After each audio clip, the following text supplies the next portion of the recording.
What is going on, everybody? It is Alex coming back at you with another video. And today, the mock draft master himself, Mel Kiper Jr., the face of the NFL draft, has dropped his mock draft 2.0. So I'm excited to talk about this. Haven't taken a look at it yet, but I'm very excited to. Want to give you guys a live reaction. So if you guys do enjoy this type of series, you guys enjoy mock drafts too, feel free to like, comment, subscribe. And if you have a favorite team, check out to see if they've already been made a mock draft / off-season video, because we have all of them coming out. So without further ado, let's kick right into this with the first pick going Ikem Ekwonu. So wow. Yeah, that's a big surprise. So yeah, I did not expect that to start out. I don't know why Jacksonville would ever take Ikem over Evan Neal. I don't know that there's really anything better about Ikem except maybe a little bit of power. I know that he holds. So if you talk about him having more control, I would dare say the only reason he does is because he actually does something that's illegal according to the game. So I don't really see much upside with Ikem over Evan Neal. Guy's still a phenomenal tackle. I think that he could have a very big impact in this league, but he actually is great as my tackle number 3, but I still would probably put him over Cross because of anchor concerns. Ikem is certainly a great tackle. I would just never take him over a physical freak at 6'7", 200 or 350 pounds like Evan Neal. Detroit Lions going Aiden Hutchinson. I think that's a phenomenal pick. Again, you need to hit on this pick. KT is the much higher ceiling player, but Aiden Hutchinson is going to be the much higher floor. I mean, you're getting at worst Trey Hendrickson, who has been absolutely dominant and was one of the big reasons why the Bengals actually were able to compete this year. No disrespect to Joe Burrow or Jamar Chase, but on the defensive side. Houston Texans going Evan Neal. Again, best case scenario. I just did a video on PFF's mock draft, so go check that out. That was Steve Palazzolo's, and Evan Neal went to the Texans. This is the number one case scenario. My favorite scenario by far is Evan Neal falling to this team because, again, like, he is just so versatile. You keep wow, I'm bugging. Laramie Tunsil, you move him to right tackle, and he's been there for a year already. You trade Laramie Tunsil, you move him to left tackle, where he's been for the past year. I think that would be the best case scenario over someone like Ikem Ekwonu, unless, I mean, we'll talk about that when the time comes. New York Jets, you got Kyle Hamilton here. You know, over KT is a little bit rich, but again, it just really depends because, you know, you're getting the best defensive back in the class by a long shot, and then you could potentially get a very high-end edge rusher even at the beginning of the second. So again, the opportunity cost is honestly not that much when you look at the potential gains from Kyle Hamilton. I'd rather have KT, but still, that is one where it's a coin toss depending on who you plan to draft down the board and if you have some other edge rushers that are very high. KT going to the Giants, that's a damn steal. I think that even with the offensive lineman on the board, you might have to pull that trigger because, again, he's a number 1 overall player in most drafts. We've just had some guys who are freak talents or just guys who have been coming on as of late to supplant him and be able to put him down here at 5. Maybe I'd still go tackle like Charles Cross, but there is a certain point where you don't reach for need when you have a good margin of best player available. Depending on your point of view, that might be worth it. Charles Cross to the Panthers, I just don't think that they go after one because the people making the picks most likely are the people who have their jobs on the line and would not think that an offensive tackle is going to change how the entire season plays out. So we'll see. We'll see. Then you got New York Giants going Devin Lloyd out of Utah. I highly doubt that this is the pick that they go with. You know, I feel like he doesn't offer anything special. Like, Devin Lloyd's a very good linebacker, but if you want something that could be a game changer, you want someone who's probably more of a savant than anything. And I think that you have somebody who's amazing in coverage as well as blitzing. That's Nakobe Dean. Also, the Giants historically have been very attracted to Georgia players, Georgia linebackers specifically. Now, I know Wink Martindale is now there. It's not the old DC. It's not the old head coach. I get that. But I'm just saying, in general, I feel like Devin Lloyd would be probably second choice to Nakobe Dean, especially with the linebackers that are already there. I just don't think he offers much in terms of the newness. And I, again, would go offensive line with that pick because, you know, Tyler Linderbaum's on the board, and I love him. Sauce Gardner to the Falcons. I love it. I love it. Again, Derek Stingley or Sauce Gardner. Either way, you cannot go wrong, and it's perfectly fine. Browns trading up for Drake London. Wow. I would say hell no. That's my first instinct. Drake London, just I can't see him in a Browns uni, to be 100% honest with you. If this were for, I mean, again, so many people have Drake London as their number one wide receiver, and my all 22 plug just got all the Drake London all 22 because I've been holding back my official eval. Guy's still a stud, and I think he's gonna be great in the NFL. It's just now we're getting to the point where we're using, like, we're not going to recency bias. We're like having retrograde recency bias. It's really weird. Just because we haven't seen him in a while, we're just remembering how much we liked him. We're pushing him back up. I don't know about that one. And again, the cost to move up here for someone who I don't think is a good fit for the Browns, even though I still think he could be a baller, I just can't see Drake London being with the Browns. And that just might be my dumbass not being able to see past my favorite player at the wide receiver position, Garrett Wilson, being there. But again, when you're trading up, like, you're giving up a good amount of value to basically say, I'm going to just choose this guy. And I feel like you choose the best fit at that point because there's a lot of really good wide receivers. And I think that's Garrett Wilson, not Drake London, for this team.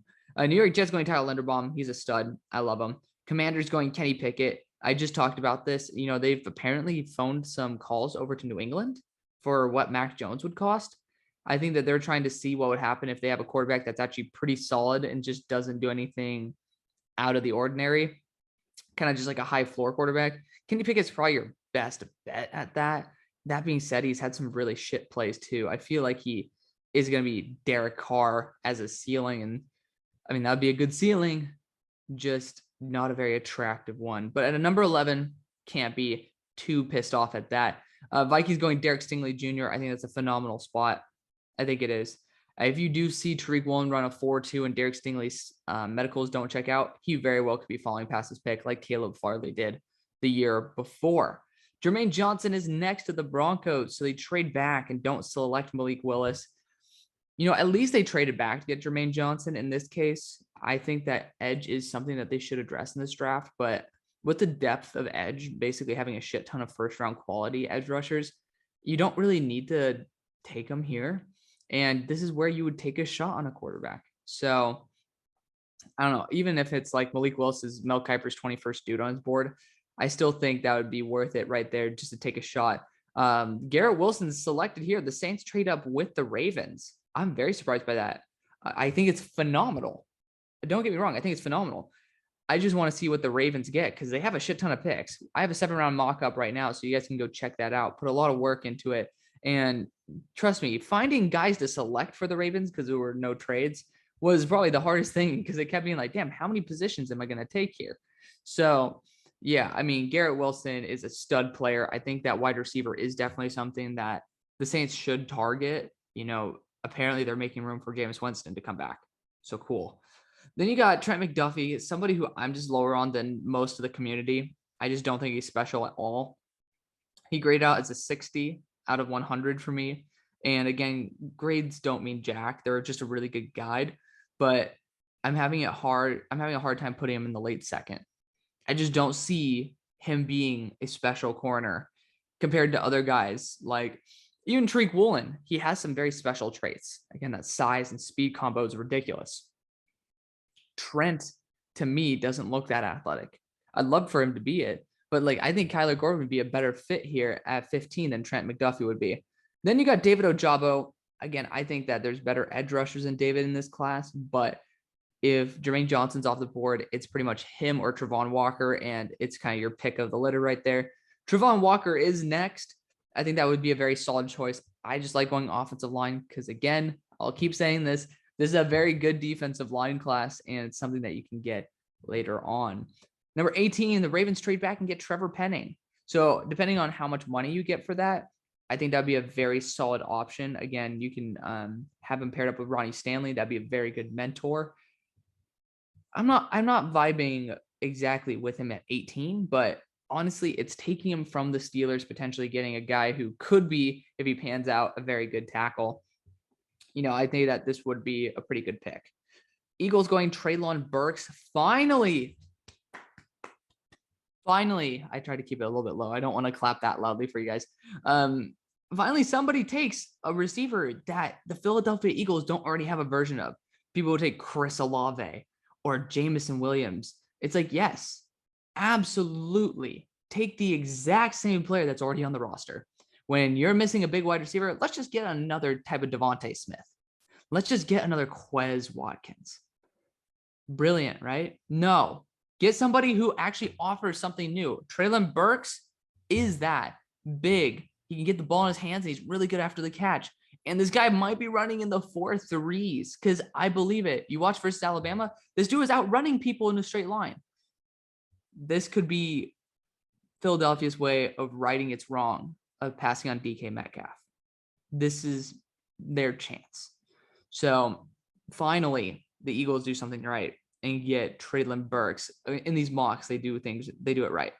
Steelers getting Malik Willis would be a dream at 20. I'd be very happy to see that because Mason Rudolph is a freaking turd with a black and gold helmet on. I've never seen a quarterback as piss poor as Mason Rudolph, honestly.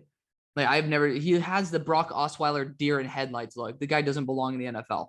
Straight up. He should have went to the USFL to start. He could have been the number 1 overall pick and actually had a good career there. He's never going to do that in the NFL. He's probably just trying to chase money, but it's going to come crashing down really quick. I just think the guy is absolutely terrible. I think Carson Wentz will probably be the guy who comes in if the Steelers don't end up getting Malik Willis.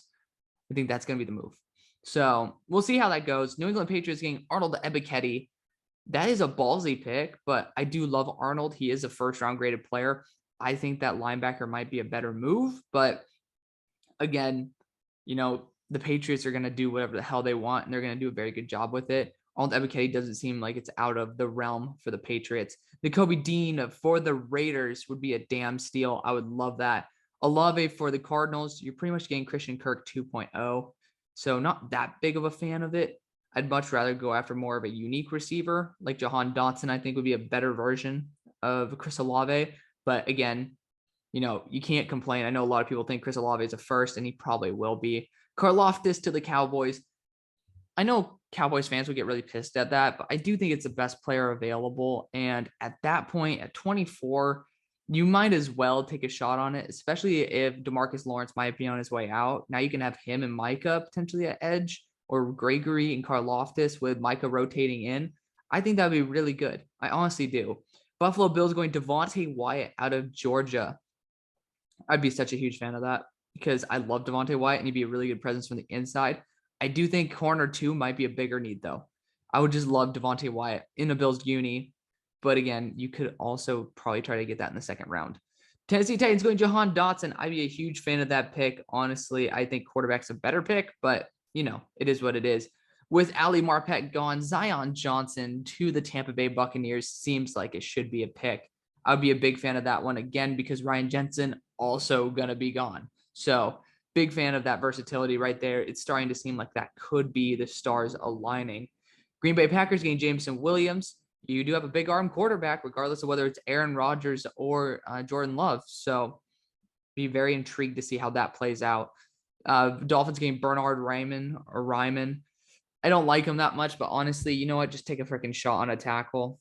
Just do it. I don't really like him that much. I think that he's not that good, but so there you go. That is exactly why I have an issue with him. When he played against people he'll actually play against, he had a hard time.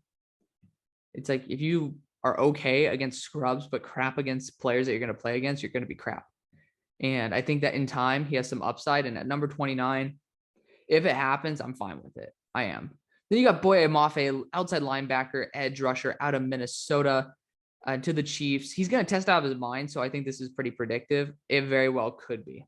It could be. So I dig it. Then you got Cincinnati Bengals going Kyler Gordon here. So I would definitely go with an offensive lineman over here. I do have Tyler Smith. So it's talking about likely to go in the first 15 picks of the second round. So that kind of, I don't know why you wouldn't go with Tyler Smith then, just because the Bengals aren't going to be there in the top 15. Like it's okay to reach within the top 15 of the next round because Tyler Smith's a stud. He's definitely someone who can play guard or tackle. But Kyler Gordon's a stud. If you do get him and address that offensive lineman in free agency, I think that'd be perfectly fine. Then Matt Corral to the Detroit Lions. Honestly, I love Matt and I want the best for him. He's not the quarterback I would take for the Lions. I would go Sam Howell. I do like that fit. But again, going quarterback with the last pick in the draft is always a smart idea. You get that 5th-year contract, and honestly, they're really cheap too. That's a late first contract. This isn't a top 5 pick. They have to sign to 7 to 10 mil a year. This is an older, like not an older, a later pick that you can probably sign to $2 to $3 million, etc. You guys know what I'm saying. It's cheaper. So you're getting a cheap quarterback with a high upside potential with a 5th-year contract. That to me is a good deal. So overall, I usually hate a lot of what Mel does because Mel is out of this world. But you know what, Mel? Besides some of the, I mean, you have to account for it in your grading of Mel Kiper drafts. I dig it. I dig it. This was a pretty solid draft. Again, there was some weird curveballs in there, but I enjoyed it. So thank you guys so much for watching. Let me know what you guys think down in the comment section below. Without further ado, I'll see you later. Peace.